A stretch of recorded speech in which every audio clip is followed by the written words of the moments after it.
Assalamu alaikum and welcome back to the channel. This is Red Dissection. I'm breaking down Manchester United away victory at the Amex Stadium against Brighton FC on the weekend.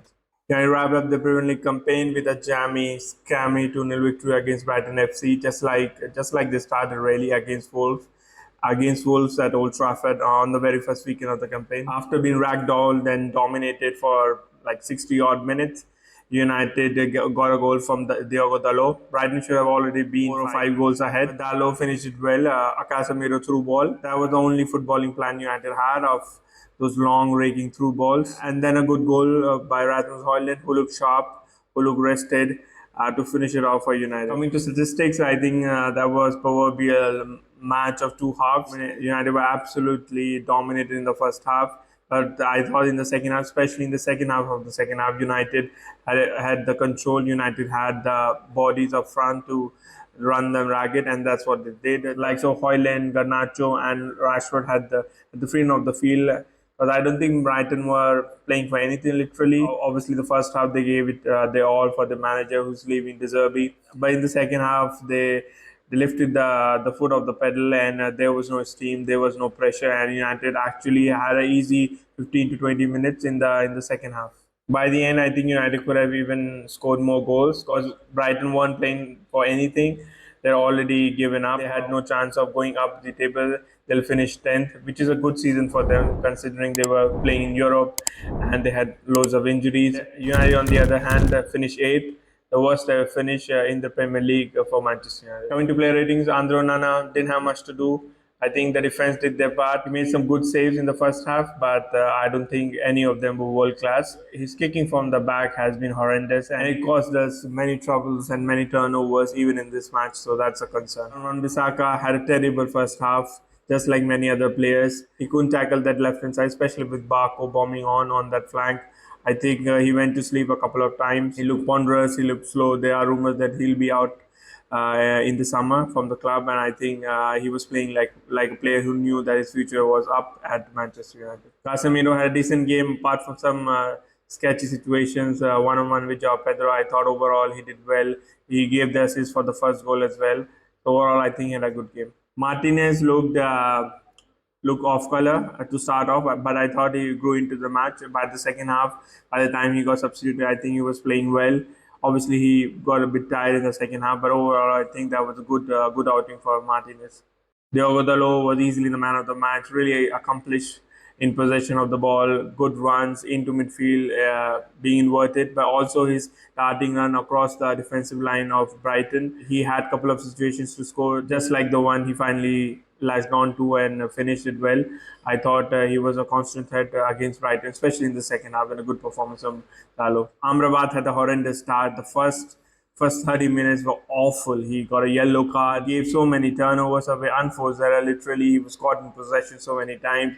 Didn't look aware, didn't look switched on, and was a real liability. Around 30 odd minutes, he made some good tackles, a double tackle in the box that saved us a goal, I think, and that got his confidence going again. And I think by the time he got substituted around 70 minutes, he was playing well.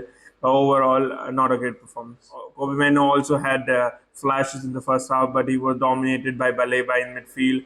I thought he looked jaded. He looked tired, oomph and pace and power, and I think he just needs rest before the FA Cup final. Ahmad had a decent first half, but I thought by the time he got substituted, I thought he was playing well again. He was getting into the swing of things. He was probably our brightest player in the first half, and he linked up well with Bruno, especially. I thought him and Garnacho were always a threat. Obviously, Garnacho doesn't give us any end product, but Ahmad, there is always something at the end. So a good outing for Ahmad. But obviously, he didn't get any shots on target, any kind of opportunity. So he'd be disappointed with that. But overall, a decent game. Bruno Fernandes was back to his usual self. Really horrendous in possession. I wouldn't say positionally he was too bad, but he was pressing well with McTominay. But overall, with the ball in possession, he gave so many balls away, really unforced in a lot of situations. And his consistency with his technique, with his ball striking, is back to his worst. And it wasn't a good outing for Bruno. Gando and Nacho kept on running into the ground, into the players. Really, no final product, no quality in the final third or in the box. but he kept on trying. That's what he gives us, outright effort, uh, great running off the ball and even on the ball. He just needs to simplify his game in the final third. He wastes so many good opportunities to probably get assists, which he never does. So that is something he needs to work on. McTominay was playing as a striker. That experiment did work in this match. It's kind of worked in the last one. He didn't have the ball in possession. We didn't have the ball in the first half that much.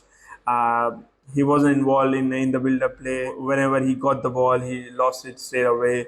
There was no link up. There were no one-two passes. There weren't any kind of connection with other forwards. Expected performance from McTominay. Johnny Evans came on in for Martinez. I think overall did well. He wasn't caught in any kind of awkward situations, running back to his own goal. Overall in the air, he dominated, and I think on the ball he was decent. Hoyland was the brightest player when he came on the pitch. He looked rejuvenated. He looked confident.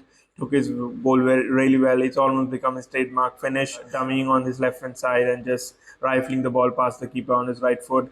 Another good goal. Him coming into the match after seeing the first half and after seeing how the team approaches the play, it helps him to contribute better. Certainly in the last couple of outings, since the pressure is a bit off of him, I think he's flourished and he's gotten his goals. Rafael Varane came on in for United for the last time in the Premier League.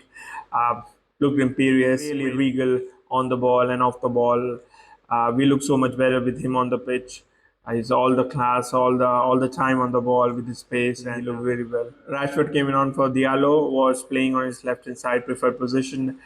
Was decent in a couple of counter attacks, but overall he wasn't involved as much. There is a cloud of doubt over him right now, hanging over him, and I think he should be sold in the summer if someone like PSG comes in with a good offer. I think he has no future in United. I think I'll be looking to move him on in the summer. Christian Eriksen also was playing one of his last games, probably the last game in the Premier League.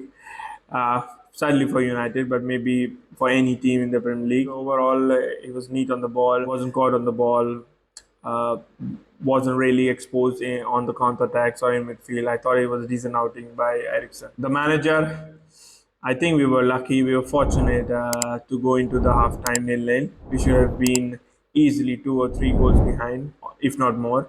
I think we showed no courage on the ball in the first half. We showed no temerity, no tenacity, no quality on the ball. In terms of organization, we were all over the shop.